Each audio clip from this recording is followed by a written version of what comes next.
या आपके द्वारा स्थापित हो रहा स्टार्टअप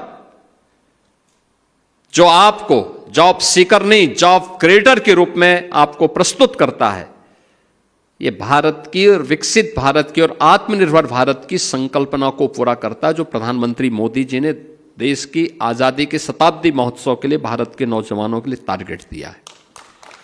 और यही हर नागरिक का दायित्व है, अपने अपने क्षेत्र में कार्य करना, उस लक्ष्य को प्राप्त करने की दिशा में कदम बढ़ाना, और उस कदम को आगे बढ़ाने की दिशा में किए जाने वाले जो प्रयास हैं वो अत्यंत महत्वपूर्ण है।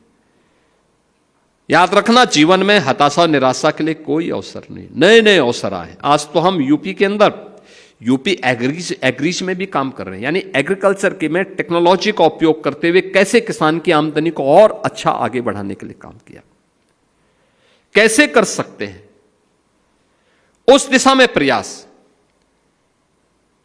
कितना आत्मविश्वास है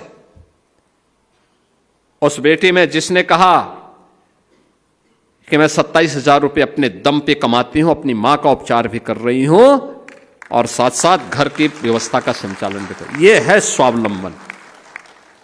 मुझे लगता है वो 27,000 रुपये कई लाख रुपए पर भारी है, और भारी है। और मैंने इसीलिए कहा, मैंने कहा उसकी मां का उपचार जो भी खर्च होता है पूरा मंगाओ, हम लोग सहायता करेंगे, राज्य की सरकार की तरफ से हम लोग सहयोग करेंगे। आयुष्मान कार्ड है उनके पास, लेकिन आयुष्मान कार्ड का इस वर्ष का पूरा हो गया होगा, पैसा हम देंगे उसको, समस्या नहीं उसकी। लेकिन महत्वपूर्ण यह है कि स्वावलंबन के सामने, किसी के सामने भीख नहीं मांगना है,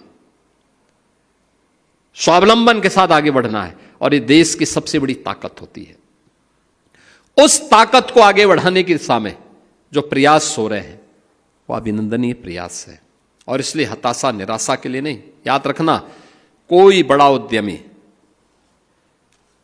जो आज बड़े उद्यमी हैं, एक समय वह भी आपके समान ही एक सामान्य नौजवान के रूप में उन्होंने अपनी कार्यक्रम को, अपने जीवन को आगे बढ़ाया, धीरे धीरे करके मेहनत करते हुए, स्टार्टअप अपना प्रारंभ करते हुए,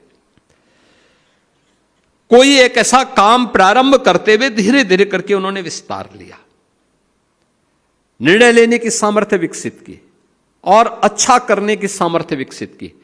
आज वे बड़े उद्यमी के रूप में देश के सामने है, दुनिया के सामने है। आपके सामने भी ढेर सारे अवसर हैं, उन अवसरों का लाभ उठा करके हम सबको आगे बढ़ना चाहिए।